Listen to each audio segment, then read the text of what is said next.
What's going on, people? It's Dre. Guys, my internet has finally been fixed.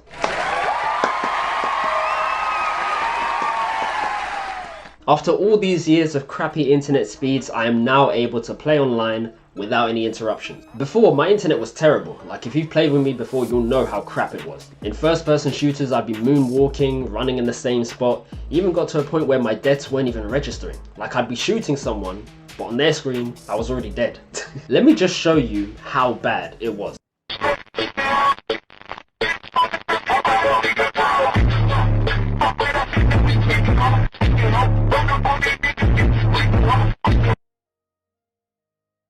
Oh my days, that was horrible. I didn't even know your ping could go past 999. Where did this 2000 ping come from? Anyway, moral of the story is, that nightmare is over. My internet is back up and running, so I can now play my games more comfortably. Especially ones I haven't touched in a while. There was one game I wanted to check in with, and that is Warface. What? Warface! I can't hear you! He said Warface! Oh, my bad. You guys have probably never heard of it before, but I don't blame you. You see, when I was younger, I was heavily restricted on what I could play, so I stuck to 3 first-person shooter games. I played Iron Sight, TF2, Heroes and Generals, Tactical Intervention, and even Dirty Bomb. You know, these were games I could run on the lowest settings without a graphics card, because I didn't have a PC back then. But then I found Warface, a game I heavily enjoyed since I'm nearing 1,000 hours in it, but at the same time, I'm disappointed in myself for playing this low. And just a heads up, I haven't played since 2020, so a lot has changed and there may be some garbage background gameplay. Depending on when I edit this, I may have some better footage, but I apologise if there isn't, because my PC aim ain't what it used to be. Let me give you a rundown. So Warface is a first-person shooter with a mix of PvE and PvP modes. Kind of like Call of Duty, except it's free. There's a range of classes to choose from. You can choose the Assault that uses ARs, Engineers that use SMGs, Medics that use shotguns, Sniper that uses Sniper of course, and the most recent addition, the SED that uses a minigun. Now some of these classes have unique abilities too, like providing ammo, repairing armor, or reviving players. And there are a lot of weapons in this game, guys, seriously.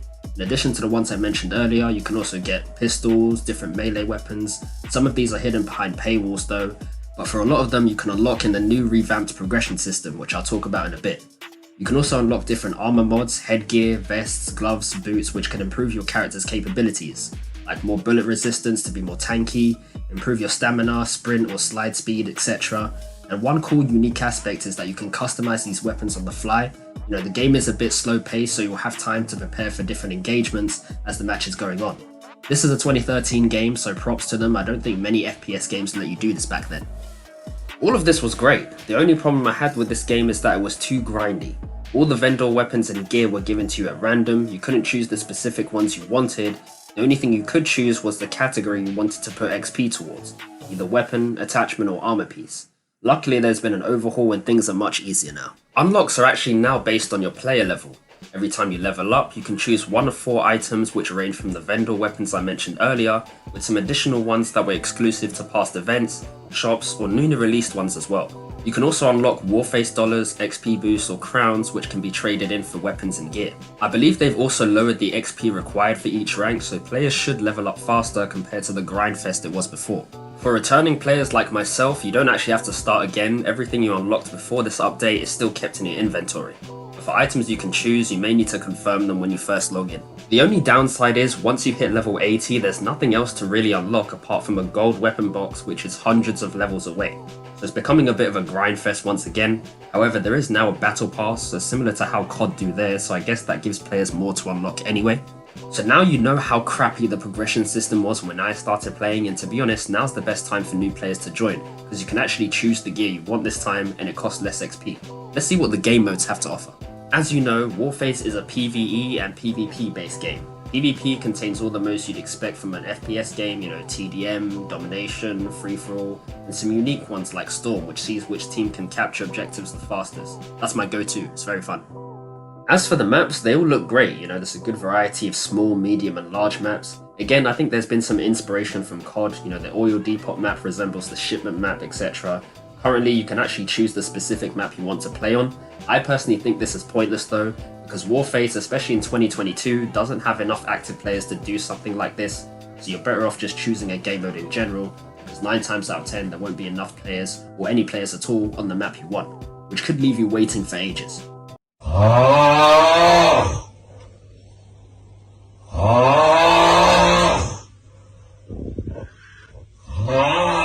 Before, you could only select the game mode, which made sense, you'd find way more players that way, so I don't know why they brought this map search system back. If you're patient, you may find something, because you can pass the time in the safe room where you can test your aim, do some drills, but you don't actually have to stay there anymore. You can adjust your loadouts and browse the store in the menu whilst you wait as well.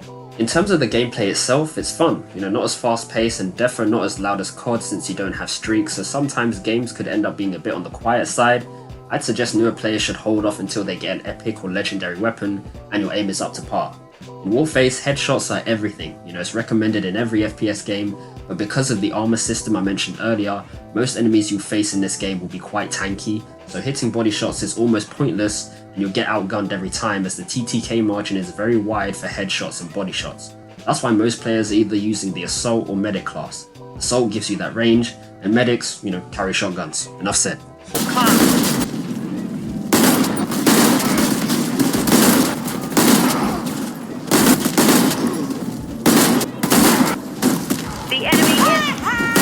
One thing to also note is that there are a lot of accusations that fly about in this game. Even I've been accused of cheating several times. You know how it goes. They say they'll get your account banned unless you leave the game, etc. It's actually quite a toxic community. The Discord server is okay, but in-game chat is just awful. There's trash talk, which is calm, but most people are just complaining, whining, calling you a cheater. Every toxic thing you can think of is in this game. But of course, every multiplayer game has that. It's just because voice chat is non-existent, most players spend more time typing rather than shooting. I just never replied to these guys though, because once you say something, they'll be on your ass for the rest of the game. There are cheaters, don't get me wrong, it's hard to tell who's really cheating in this game since it's very rare. The only logical thing to do is to report them and see if they get banned. Moderators will actually let you know and they'll take action, or not. Because honestly, I think most players in this game are so afraid to admit when players are better than them that their first thought is always that they're cheating whenever they get killed. They're like, there's no way this guy should have killed me, bro. Like, seriously, I'm reporting this guy. Oh, and let me not forget how people will actually tell you in chat that they're going to report you. As if that's supposed to be intimidating or whatever. If you're so confident that I'm cheating, just do it, and I'll be banned. You will never see me in a game again. I still don't get why people do that. It's just stupid. Like, I've faced some Warface YouTubers and regular players before and got absolutely destroyed. Not because I think they're cheating, it's just I know they're better than me. They play the game longer, they've been on PC longer, better muscle memory. It's not that deep. I'm pretty sure I've been reported in the past for cheating. My account is still here, so that tells you all you need to know. Moving on to PvE now, there's 3 game modes you can choose from. There's Training, which shows you the fundamentals, great for new players. Then you have regular PvE. These are short objective-based missions with different difficulties that you can do with a group of 5 players, like escorting vehicles, destroying a mech, or holding a position. With harder difficulties, you can expect enemies to do more damage, and friendly fire is on. I think a lot of people forget that, but some players will purposely kill you, but don't worry, most of them get what's coming to them. Check this out.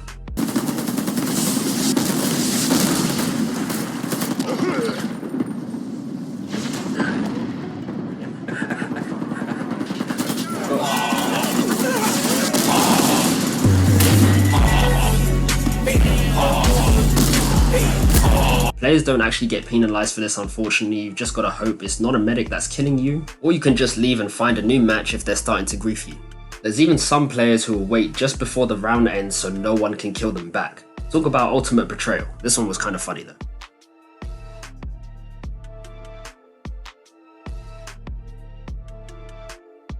Man, the man is really fast, man! What the? Now, you do have resurrection coins to help with situations like these. They allow you to revive yourself, but I think they're limited for every checkpoint. It used to be 1 per checkpoint, but I think they've raised it to 3, maybe because, team killing is on the rise or something. But it's kind of hopeless because these usually end in a back and forth of killing each other, so one of you won't be able to spawn again. That's why it's better to leave in case it's being done on purpose. I don't play these as much though, since they're not as rewarding as the Spec Ops mode, which I'll get into now. Spec Ops essentially offers a raid-style PvE mode, which is typically longer and more challenging. There is a bit of a storyline with this mode, as you have to basically stop this guy called Oberon White, the main villain of the game, and on some of the missions they actually play a little comic strip to explain why you're on the mission in question. Again, before the mega update, the only ones we had were from Mars all the way to the HQ. I think if you do Icebreaker all the way to the HQ in that order, that kind of told the story, but you were limited to completing 10 of these missions a day. It was a bit annoying because this mode gave you a lot of XP, especially if you had an XP boost. But as I said, they were quite long, and I think the most I did in one day was like 3 or 4. Nonetheless, they've actually removed this now, so it seems that you can play these missions as much as you want. And there are even some new Spec Ops missions that have been added. Heist, Swarm, Operation Blackwood, and Hydra. They've kind of taken over, no one really plays the old missions anymore, which is a shame because I really wanted to try Pripyat again. That mission was hilarious with those katana wielding sets. And that leads into why I kept playing this game. Amongst all the PvP and PvE aspects, the goofy gameplay had me laughing non-stop. Now, the developers may have been on a budget, so some things look a little weird, which is calm, because that's what made it jokes. From the questionable sprinting and sliding, but bruh, the facial expressions are non-existent. There's a bunch of cool character models you can get, but everyone just has a straight face. There's no emotion, they don't even blink. So even if your character dies, it'll still keep that straight face, no matter how painful the death was.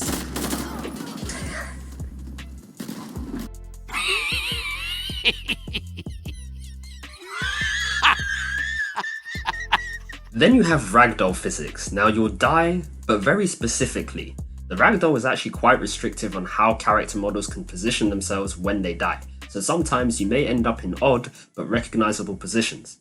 Listen, most of these Ragdolls will leave your character looking like some tired school kid, as if you just got folded by Mike Tyson, looking prepared for first class delivery, packaged up and ready to go, bro. I don't know, man, all these corpses have you looking drunk, tired, absolutely done out in most of these. Acting like my character heard the funniest joke in the world. Look at the way he stood, bro. Oh my god. And I don't even know what to call this one, man, but those morning stretches be hitting different. Neck all twisted and everything. And this last one, I've seen this happen a lot, but whatever song this guy's listening to must be fire. And how can I forget about the death sound effects? There's a very limited number of these too, but shout out to the voice actors, cause bruh, have a listen.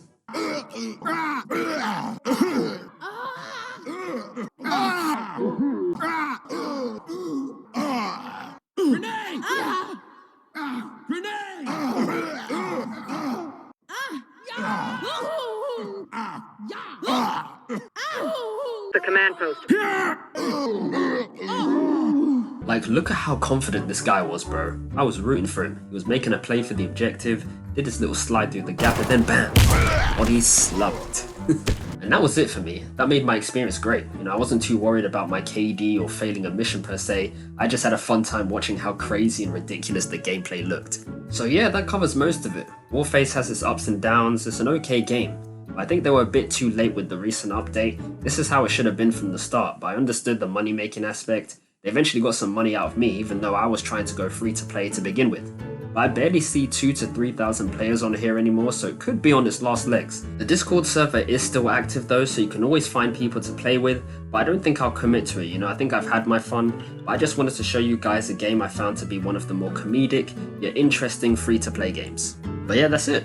See y'all later.